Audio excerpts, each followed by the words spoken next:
बीजे ना माओ एक बीजे ना लाता है अब बीजरा काटे आ रहा पंखा चल लो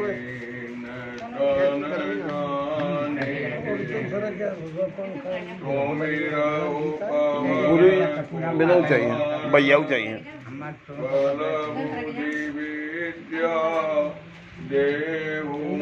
यहाँ पंखा चल रहा है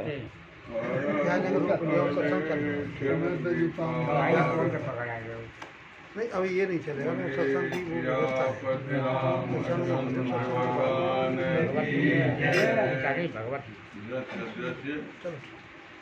वो श्रोता वक्ताओं के हृदय में स्थित राम नाम करते हैं। राम राम सा देखो वो कह नहीं रहे कि लास्ट कोई माहौल हो तो लास्ट को सुना जिन्हें होंगे जेल खाना तैयार है बस इस पर थोड़ा गौर कर लो। ये संसार एक जेल खाना है और जेल में कौन जाएगा जो अपराध करेगा। अच्छे बोलो आदमी जेलों का जाओ तुम बताओ अपराध करेगा या उसका अपराध सिद्ध हो गया होगा। अच्छा तो हम सब अपराधी हैं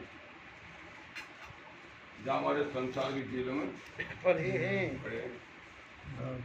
अपराध क्या किया हमने केवल मैंने कल भी थोड़ा सा चर्चा की थी कि विश्व में एक ही सनातन धर्म है जो कर्म योग और पुनर्जन्म इस सिद्धांत को मानता है, नहीं तो कोई नहीं मानता। अच्छा हमारा सनातन धर्म कहता है कि हमारा जन्म कर्मों के कारण होता है और ये कर्म ही हमको जेल खाने में ले जाते हैं और कर्म ही जेल खाने से बाहर निकालते हैं। इसीलिए का कर्म प्रधान तो करेगा। ये मैं आपसे फिर निवेदन कर दूं केवल सनातन धर्म की ऐसी व्यवस्था है और इस्लाम में नहीं है और जो ईसाई है उनमें कुछ नहीं है। न वो देवताओं को मानते हैं न वो पुनर्जन्म को मानते हैं। कर्म फल और पुनर्जन्म। बंधु थोड़ा सा हमको बस ये विचार करना है। वो भाई साहब बहुत अच्छा बोल गए थे मल विषय का आवरण जो बात थी। ये आवरण क्या है जो हमको न मिलने देता है और न उसके साक्षात्कार होने देता है। ये आवरण हमारे कर्म ही है। माया का आवरण है और कर्म जितने भी हो रहे हैं वो मायाबद्धी हो रहे हैं। माया छूट जाए वो कर्म ना है। तो इस माया के जाल से छूटने के लिए और जेल खाने से मुक्ति प्राप्त करने के लिए हमको कर्म नहीं करने हैं, न शुभ करने हैं और न अशुभ करने हैं।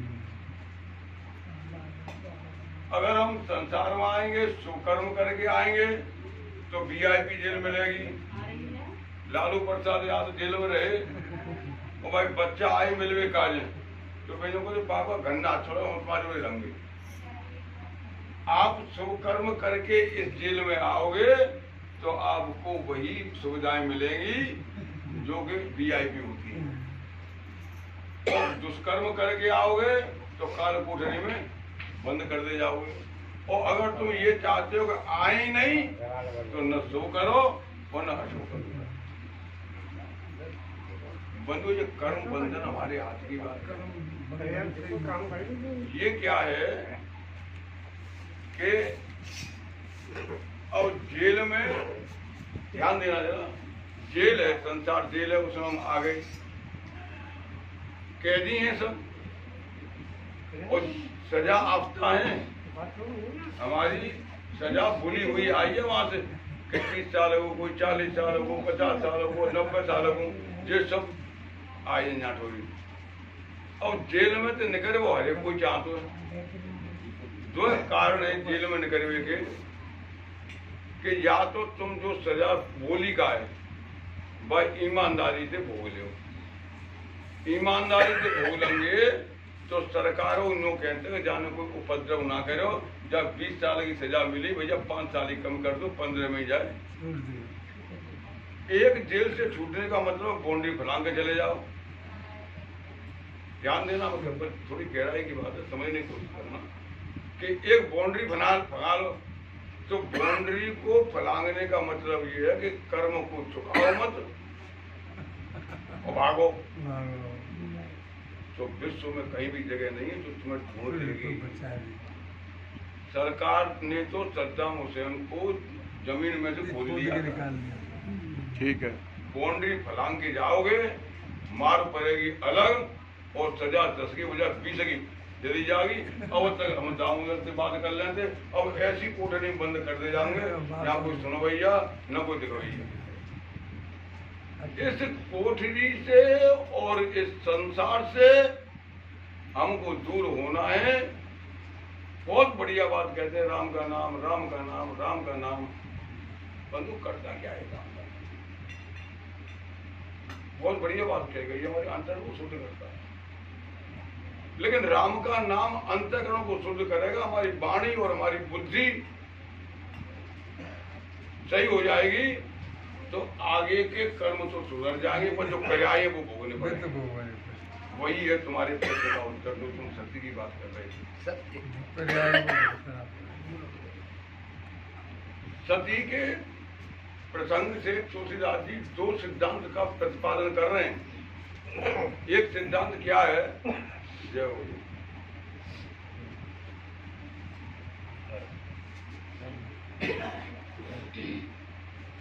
कि जिस समय वो वहां से कथा सुन के आए, गौर से सुनना बात को, थोड़ा सा हिसाब से लोगे तो समझ में आएगी बात। वहां से कथा सुन के आए, और कथा सुनने का मतलब क्या है कि जिसकी कथा सुनी है उसका दर्शन हो जाए तो कथा सफल हो जाएगी। जिसकी कथा सुनी है उसका दर्शन हो जाए। और तुलसीदास जी कहते हैं वान सुनी ना ही कथा।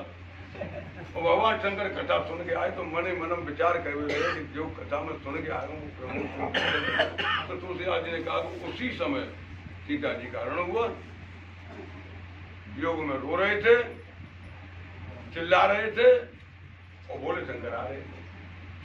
भोले शंकर ने मन ही मन प्रणाम किया, और यही सती के जी का जंजाल बन गया।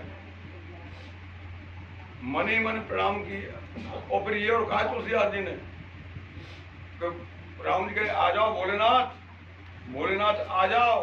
तो भोलेनाथ कह रहे हैं मैं जाऊंगा तो सब जान जाऊंगी। ये सिद्धांत का प्रतिपादन किया है कि काल को बाबू न जान सको, मैं जनाऊंगा वो जाने वो। ध्यान देना क्या बात है। बिल्कुल सत्य। उन्होंने ये कहा कि तुम कह रहे हो सब जान जाएंगे, तुम अपनी धर्म पत्नी को भेज के देख लो, अगर वो जान जाएंगी तो फिर सब जान जाएंगे। एक कारण तो ये था कि सती को वहां पर जाना पड़ा था। दूसरा कारण ये था कि मोरे कहो न संशय जाई, विपरीत भलाई। बार बार समझाने के बाद भी अगर किसी की समझ में नहीं आती है तो ये होगा, डबल प्रारब्ध है, इसको कोई रोक नहीं सकता।